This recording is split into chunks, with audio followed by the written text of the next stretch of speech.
Mecca Medina मुस्लिम भाइयों और बहनों का सबसे पवित्र स्थल माना जाता है। आज हम आपके लिए रिसर्च और पौराणिक कथाओं की मदद से एक ऐसा रहस्य लेकर आए हैं जो सबसे बड़े मुस्लिम तीर्थ स्थान मक्का मदीना के अस्तित्व को ही हिला देगा और जिसे सुनकर आपके होश ही उड़ जाएंगे। तो आइए जानते हैं पूरा सच वीडियो के अंत तक। हमेशा से ये बहस का विषय रहा है कि मुसलमानों के पूर्वज क्या वाकई हिंदू ही थे। दुनिया भर के मुसलमान चाहे इस सत्य को माने या ना माने, उनके रहन सहन के तरीके, उनकी मक्का मदीना की पूजा पद्धति, उनके पवित्र चिन्ह आदि उन्हें किसी न किसी तरह से हिंदू धर्म से जोड़ते हैं। दरअसल जो आप आज मक्का मदीना को जिस तरह से देखते हैं वो वैसा है ही नहीं और उसके निर्माण की कहानी कुछ अलग ही है। हिंदू धर्म ग्रंथों के अनुसार असुरों के गुरु तथा महर्षि भृगु व असुरराज हिरण्यकश्यप की पुत्री दिव्या के संतान शुक्राचार्य ही मुस्लिम संप्रदाय के वास्तविक जनक थे।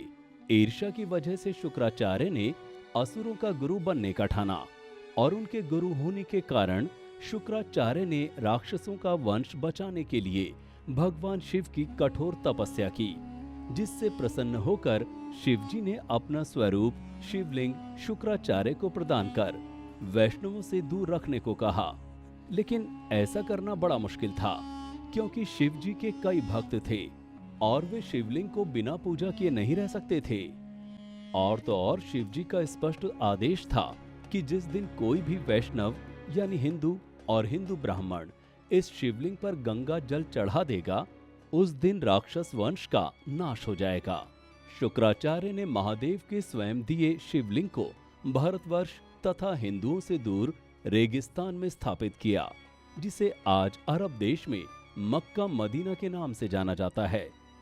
यहाँ तक कि अरब देश का नाम शुक्राचार्य के पौत्र अर्व के नाम पर ही पड़ा था।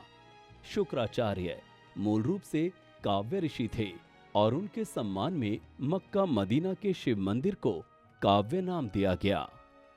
कुछ समय बाद काव्य नाम विकृत होकर काबा बन गया, जिसे मुसलमानों का सबसे पवित्र स्थल माना जाता है।